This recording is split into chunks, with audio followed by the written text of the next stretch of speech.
Dalam nama Bapa dan Putra dan Roh Kudus. Amin. Bapak, Ibu, Saudara-saudari sekalian, salam jumpa kembali dalam renungan inspiratif Minggu keempat masa Prapaskah berdasarkan Injil Lukas bab 15 ayat 1-3, ayat 11-32. Allah yang berbelas kasih. Saudara-saudari yang terkasih, Magda adalah seorang gadis desa yang baik dan saleh. Tetapi oleh karena tekanan ekonomi, maka ia coba mengadu nasib di kota. Pada mulanya, ia bekerja di sebuah pabrik garmen. Namun karena krisis ekonomi, perusahaan itu ditutup dan Magda di-PHK-kan.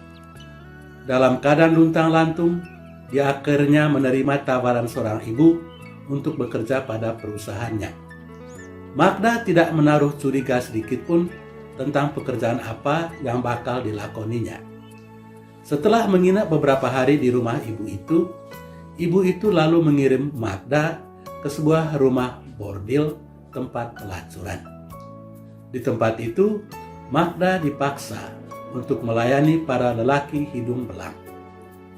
Mula-mula ia memberontak, tetapi karena tidak ada kemungkinan lain, maka dengan segala keterpaksaan, ia menjalani pekerjaan itu.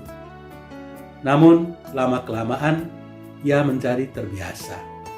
Apalagi pekerjaan itu mendatangkan banyak uang. Kini, Magda telah berubah dari seorang gadis desa yang lugu menjadi kupu-kupu malam yang siap memeras kantong laki-laki hidung belang.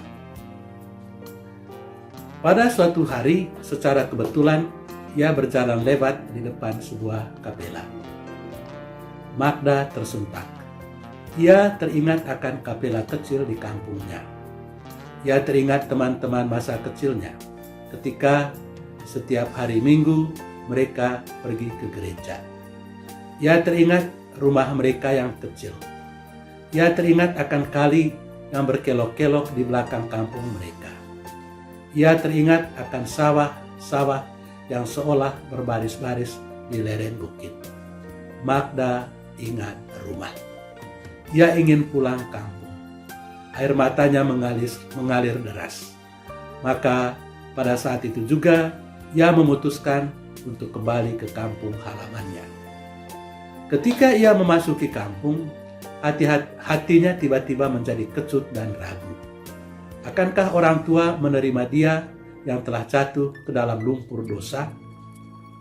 Dari jauh, ia melihat rumahnya masih diterangi cahaya lampu pelita. Setelah mendekat, Magda merasa heran bahwa pintu pagar dan pintu rumah masih terbuka. Padahal seingat dia, pintu pagar dan pintu rumah tidak pernah terbuka pada malam-malam seperti ini. Gemercik langkah Magda memecahkan kesunyian malam itu.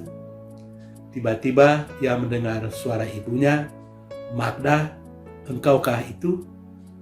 Magda terkejut sekali karena hingga larut malam seperti itu ibunya masih berjaga.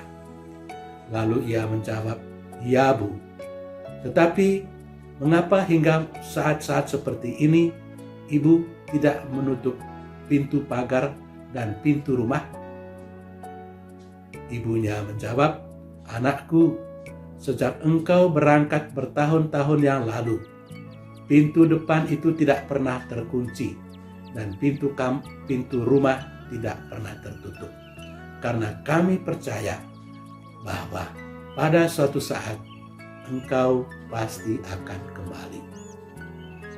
Anakku, sejak engkau pergi bertahun-tahun yang lalu, pintu depan itu tidak pernah terkunci dan pintu rumah tidak pernah tertutup, karena kami percaya bahwa pada satu saat engkau pasti akan kembali." Saudara-saudari terkasih, kisah tadi kurang lebih sama seperti pengalaman anak hilang seperti yang diceritakan dalam Injil hari ini. Menurut orang-orang yang ahli kitab suci, cerita Injil hari ini merupakan cerita yang paling mengesankan di dalam kitab suci Perjanjian Baru. Alasannya, pertama, di bawah hukum Yahudi, anak bungsu hanya boleh mendapatkan sepertiga dari kekayaan ayahnya. Tetapi anak bungsu dalam cerita Injil hari ini mendapatkan setengah dari harta orang tuanya. Kedua, harta kekayaan baru boleh dibagi-bagi menjelang kematian ayah. Tetapi dalam Injil hari ini, ayah itu memberikan warisannya kepada si bungsu walaupun ia masih kuat dan sehat. Sesudah si bungsu mendapatkan warisannya, dia pergi merantau. Tidak lama kemudian dia kehabisan uang.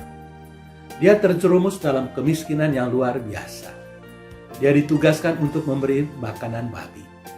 Memberikan makanan babi bagi orang-orang Yahudi merupakan satu perbuatan terkutuk karena babi adalah binatang najis. Beberapa waktu berselang, anak itu menyadari kedurhakaannya dan memutuskan untuk kembali bukan sebagai anak, melainkan sebagai orang upahan yang dianggap lebih rendah daripada hamba. Seorang hamba dianggap sebagai anggota rumah, sedangkan seorang upahan tidak dianggap seperti itu dan bisa diusir setiap saat.